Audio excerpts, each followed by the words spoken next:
I'm Tom Purves. I'm the Chairman and CEO of BMW USA Corporation and President of BMW North America. So Tom, last night we were at a Rolls-Royce event where we actually got to see the Phantom Coupe, Yes. the worldwide premiere. But also at that event, you got up and you spoke and you said two words that interested me: efficient dynamics. Tell me what that is. It's an all-encompassing name we've given to all of the investment we're making in improving the carbon footprint, if you like, that's produced by our cars, the efficiency of the engine, and reducing the amount of consumption that any one of our products has, whether it's a motorcycle or a exciting M3 race car. How do you implement efficient dynamics? Actually, step by step, bit by bit. There's no one magic solution.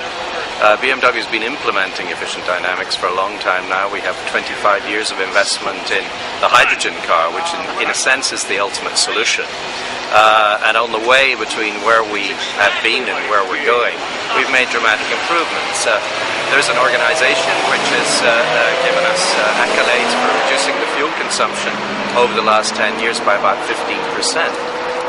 Nobody else has done that. Well, how have we done that? We've done it with lighter weight materials, and we've done it with an engine device called Valvetronic, where we've done it where with the throttle butterflies, reduced the friction in the inlet manifold, and used the inlet valves themselves as throttles. This gives you about 10% more performance or 10% more fuel efficiency, depending on how you drive the car. That's one example.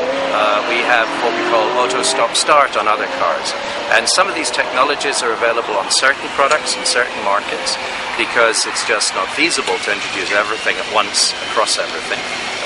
But we are well on the way to improving our CO2 emissions in Europe, and we won awards for being the most green car company. And that's not bad when you're also producing 400 horsepower M3s like we're showing here in the track today. You actually are walking sort of a tight wire because your market really is the horsepower performance kind of person. Then you also want to be kind to the environment, and you have CAFE regulations that say that by 2009 or so you're supposed to have 35 miles to the gallon, or 2020. How are you doing all of this? Well, in many different ways, and the example that we used this morning when we made a presentation also of the Mini Clubman was that the Cooper has I believe 37 miles to the gallon highway fuel efficiency. In a sense, with one car we're already there.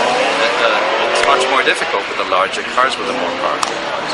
But BMW is also about the society in which we live, the real people, and people are not going to be willing to buy a high-performance car unless it also has some improvement in fuel efficiency, because we are all influenced by the society. BMW has never taken a position that we are isolated from that. So, for example, at our plant down in Spartanburg, 70% of the energy that's used at the plant comes from gas from a landfill site. It's recycling, if you will, of pollutants. And we've always been, I think we were the first company to have water-based paint in all of our plants. So we're very environmentally oriented, because we also have a young group of customers, the youngest luxury performance customers, and they're looking all the time for a future for all of us on the planet in a friendly way. This new M3 that you've got coming out, it goes beyond being just friendly carbon footprint. It's really a pedal to your metal kind of car. Well, it's a very high performance car. On the other hand, I think it's 400 horsepower V8, which is a delight to drive on track here and a delight to drive on roads. I mean, this is the balance that you're talking about in terms of efficiency and performance. And we're also talking about a balance between really, really sporty race car handling and actually something you could use to take the kids to school in the day. And BMW's always been good at that. This M3 is absolutely one of the best. And what I understand is that I am standing between you and being out in the M3 on Laguna Seca. So we'll let you go now. Thank you very much indeed. Thank you, Tom. Good to talk to you again. Bye-bye.